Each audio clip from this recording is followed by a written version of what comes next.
At the core, South Africans want a country that is democratic, prosperous, peaceful, non-racial, non-sexist, a more equal society, which is inclusive, growing strongly economically, and that creates opportunities for all.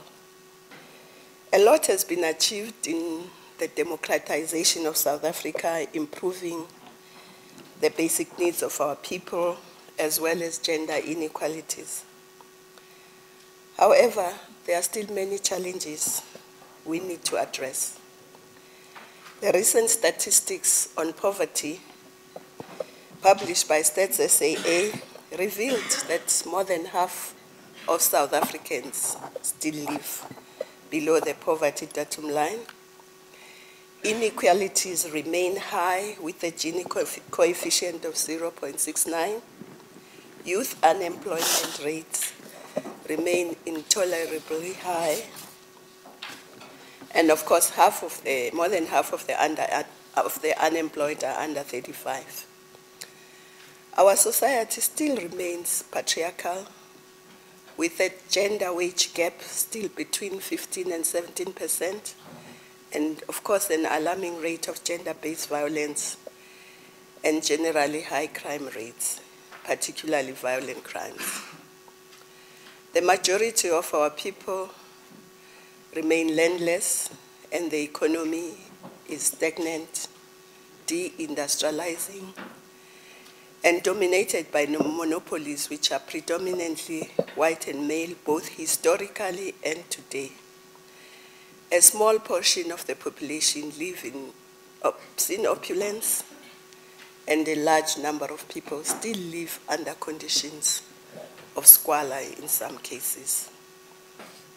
The South African economic growth trajectory was interrupted, as we all know, in 2008 with the financial crisis, and since then it has not been able to sustainably recover.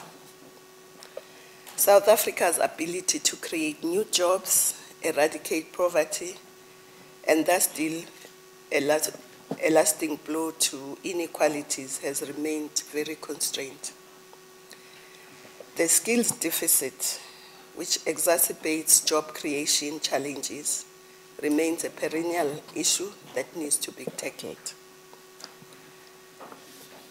But also, a paradox exists, in my view, between government and the private sector, where the government is running a deficit and a rising debt, whilst the corporate sector remains flush with excess cash balances, and yet is very reluctant or hesitant to invest in the domestic economy.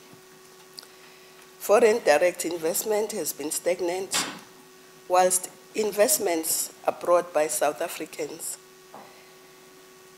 and corporates of South African origin has been on the rise. South African companies have invested successfully in the rest of Africa and even contributed to changing the economic landscape in some of the African countries, which is very commendable. And South African-born entrepreneurs and business people continue to shine bright globally, and some are at the cutting edge of innovative industries.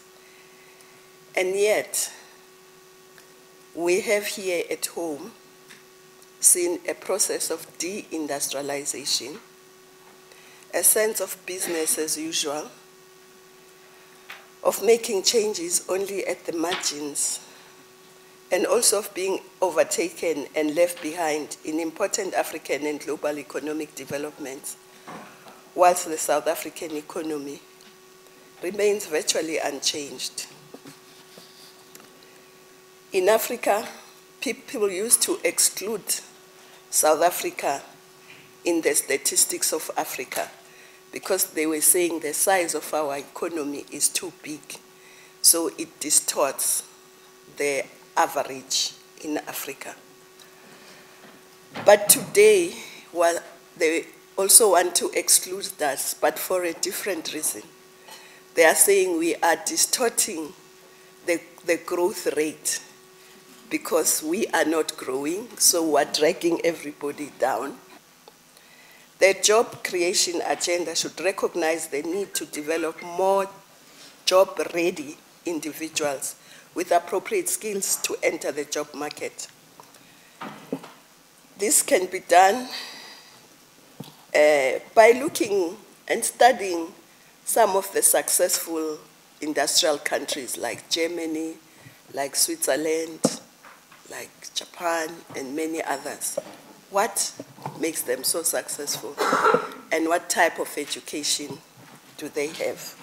For instance, just using an example, this can be done with a bifurcated education system similar to Switzerland and Germany, which has both the academic channel to university degrees and the vocational channel, where the degree course involves work, internship, and study, the result of which is a degree qualification with a strong practical streak.